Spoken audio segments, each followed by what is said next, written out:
요즘 신약 개발에서 가장 큰 골칫거리가 뭘까요? 네, 바로 R&D 효율성 문제입니다.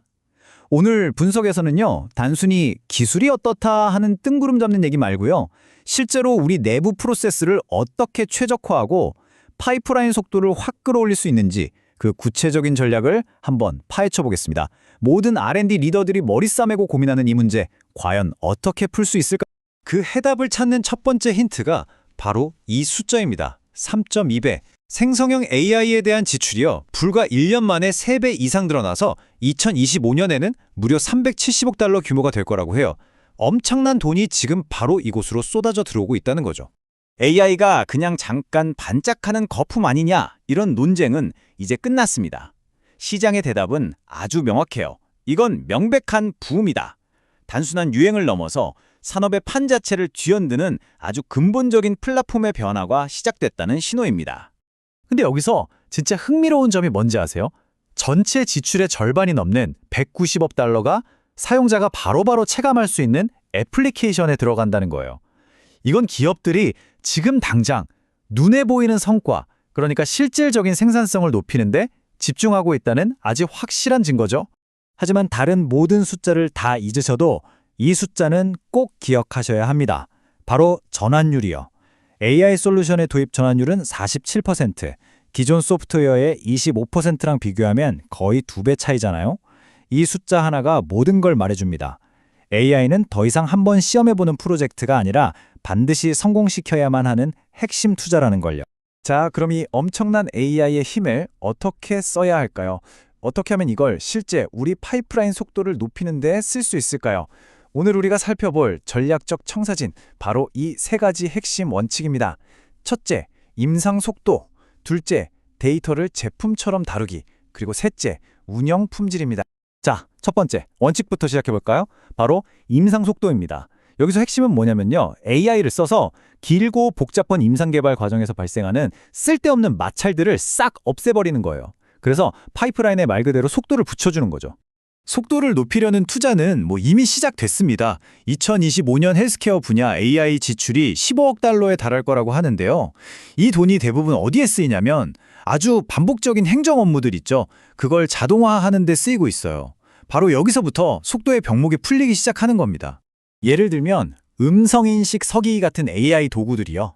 의사들이 문서 작업하는 시간을 절반 이상 줄여준대요. 이게 단순히 시간 좀 아꼈네 하는 수준이 아닙니다. 여기서 아낀 시간은 곧바로 더 중요한 일, 바로 임상시험 실행에 쓸 수 있게 되는 거죠. 최근 시장을 보면 이런 흐름이 더 명확하게 보여요. 패러다임이 플랫 아이언 헬스를 인수했는데요. 이걸 그냥 평범한 M&A로 보면 안 됩니다. 이건 말이죠, 복잡한 임상시험을 환자들이 더 많이 있는 지역사회나 시골까지 가져가기 위해서 AI 기반 인프라를 까는 아주 전략적인 움직임인 거예요. 바로 이럴 때 자연어 처리, NLP 기술이 진짜 힘을 발휘합니다. 예전엔 사람이 일일이 차트를 뒤져봐야 했잖아요. 이젠 그럴 필요 없이 AI 플랫폼이 4만 5천 명 넘는 환자 기록을 순식간에 훑어서 유방암 임상에 딱 맞는 사람을 거의 바로 찾아내요. 마치 외과 의사가 정밀 수술을 하듯이요. 여기서 한 발 더 나아간 게 바로 멀티모달 AI, MMAI라는 겁니다. 이게 뭐냐면요, 여러 전문가가 한자리에 모여서 환자를 진단하는 것처럼 흩어져 있는 데이터들 있잖아요. 영상, 유전자 정보, 전자의무 기록 같은 것들을 하나로 쫙 합쳐서 환자 한 명에 대해 훨씬 더 깊고 입체적인 그림을 그려내는 기술이에요. 그 결과가 정말 놀랐습니다. MMI가 특정 유방암 환자 그룹을 분석했더니 화학요법으로 전이 위험을 무려 52%나 줄일 수 있는 환자들을 정확하게 콕 집어낸 거예요. 이게 무슨 뜻이겠어요? 반대로 말하면 굳이 힘들고 독한 치료를 받지 않아도 되는 다른 환자들을 구해준다는 의미이기도 하죠. 자, 그럼 이제 두 번째 원칙으로 넘어가 볼게요. 바로 데이터를 제품처럼 다루는 것입니다. 이게 무슨 말이냐면요, 일이 다 끝난 다음에 데이터를 부랴부랴 정리하는 게 아니고요, 애초에 개발 시작부터 최고 품질의 데이터를 만들어내야 한다는 생각의 틀을 완전히 바꾸는 겁니다. 기존 신약 개발 모델 사실 좀 암울하죠. 길게는 17년, 돈은 수십억 달러, 그런데 성공률은 고작 11%. 하지만 AI를 활용한 약물 재창출을 보세요. 이 모든 걸 근본적으로 바꿔버립니다. 기간, 비용, 성공률, 이 터를 보면 차이가 어마어마하죠? 예전에는 약물 재창출이 거의 운에 맡기는 거였어요. 이거 다른 데도 효과 있네? 이런 식이었죠. 근데 이젠 AI가 그 우연을 필연으로 만들고 있습니다. 그래프 신경망 같은 기술이 유전자, 단백질, 약물 사이의 복잡하고 숨겨진 관계를 마치 거대한 지도처럼 쫙 그려주는 거예요. 이건 사람의 눈으로는 절대 볼 수 없는 새로운 길을 찾아내는 거죠. 최근에 알츠하이머 치료를 위해 5가지 약물 조합을 찾아낸 게 바로 이런 방식의 대표적인 성공 사례입니다. 이렇게 데이터를 중심으로 접근하다 보면 자연스럽게 인실리코 시험으로 이어집니다. 컴퓨터 시뮬레이션으로 임상시험을 하는 건데요. 실리콘 칩 안에서라는 이름처럼 실제 환자 대신 방대한 데이터를 쓰는 거죠. 예를 들어 영국 환자 1130만 명의 데이터를 활용한다고 생각해 보세요.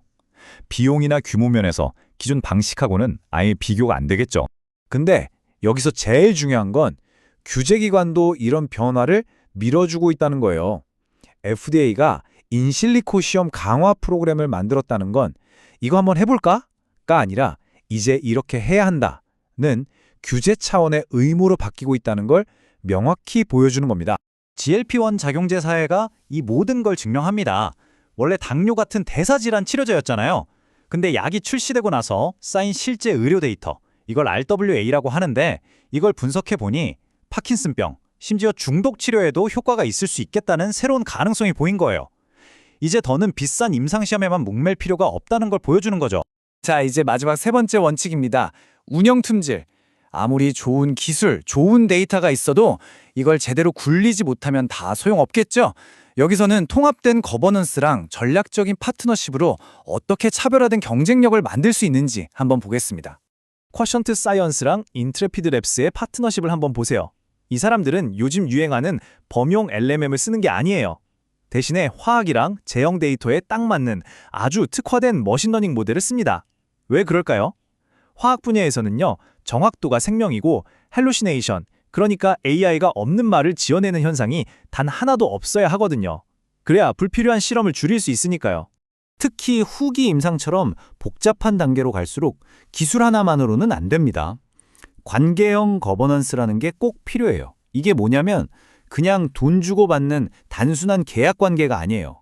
기술회사, 제약사, CRO 같은 파트너들이 다 같이 성공이라는 배에 올라타서 위험도 같이 지고 선봉하면 과실도 같이 나누는 말 그대로 운명 공동체를 만드는 겁니다. 그럼 효과적인 관계형 거버넌스는 어떻게 만드냐? 기본적으로 신뢰와 단단한 구조 위에 세워져야 합니다. 첫째, 아주 촘촘한 소통 체계가 있어야 하고요. 둘째, 그냥 환자 몇 명 모았나를 넘어선 명확한 성과 지표가 필요합니다. 마지막으로 처음부터 약속한 설계 표준이나 템플릿은 무슨 일이 있어도 엄격하게 지켜야 하고요. 이 세 가지가 핵심입니다. 자, 정리해볼까요? 오늘 우리는 세 가지 핵심 원칙을 살펴봤습니다. 전문화된 AI로 속도를 올리고, 데이터 기반 시뮬레이션으로 리스크를 낮추고, 그리고 끈끈한 파트너십으로 품질을 확보하는 거죠. 그럼 이 모든 걸 실행해야 하는 리더, 바로 여러분의 과제는 뭘까요? R&D 리더에게 주어진 과제는 이제 명확합니다. 작은 파일럿 프로젝트에 머물러서는 안 돼요. 이제는 이런 기술들을 포트폴리오 전체로 확장할 수 있는 플랫폼, 거버넌스, 그리고 조직 구조에 과감하게 투자해야 합니다. 그리고 앞으로 우리 앞에 놓인 진짜 시험대는 바로 이거일 겁니다.